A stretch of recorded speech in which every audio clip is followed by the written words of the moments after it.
Because, as, and since, subordinating conjunctions that we use to talk about reasons. Because it's the most common one, and we use it when we want to emphasize the reason. I'm going to call my boss because I'm not feeling very well today. I don't think I can go to work. But if you want to give extra focus to the reason, you can put the because clause, the dependent clause, at the beginning of the sentence. Because I'm very tired, I'm going to call my boss. I don't think I can go to work today. As and since are more formal, and we use them to focus on the result rather than on the reason. For example, I hope Mary is coming to the meeting as I want to talk to her. Not a lot of people is coming to this meeting since we didn't give them enough notice. Remember that if you use since and as at the beginning of the sentence, you need to add a comma.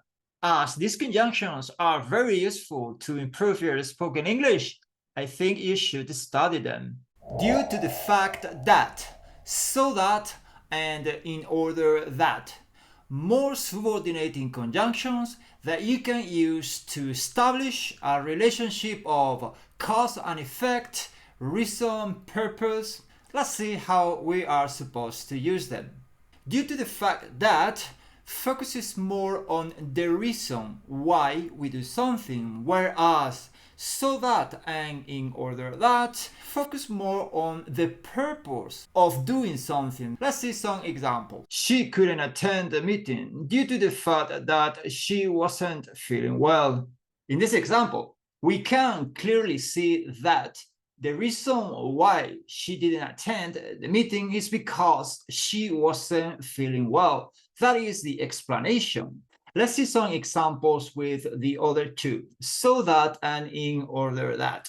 Remember that these ones are used to explain or to refer to the purpose of doing something. She practiced and practiced for the presentation so that she could impress the CEO. You can equally say she practiced and practiced for the presentation in order that she could impress the CEO. They mean the same, and that is something that you need to notice here. The structure is as follows. You need the conjunction, the subordinated conjunction, and then you are going to need the subject, of course, plus an auxiliary verb or a modal verb, plus the verb in infinitive. She practiced and practiced so that she could impress the CEO.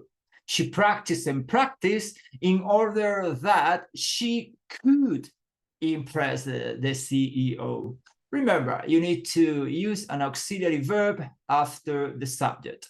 These examples reveal the intention, the purpose of doing something intentionally. She practiced and practiced because she wanted to impress. That was her purpose. That was her goal, the goal or the intention of doing something. And remember, these are subordinating conjunctions. This means that these phrases or words are attached to a dependent clause. In this case, these dependent clauses are adverbial clauses. Remember the structure of a dependent clause. You have to have the conjunction, then you need a subject, and then you need a verb. That is the structure of a dependent clause. And it is dependent because it's subordinated to an independent clause. Together, they create a complex sentence. Now, can you give me your own examples?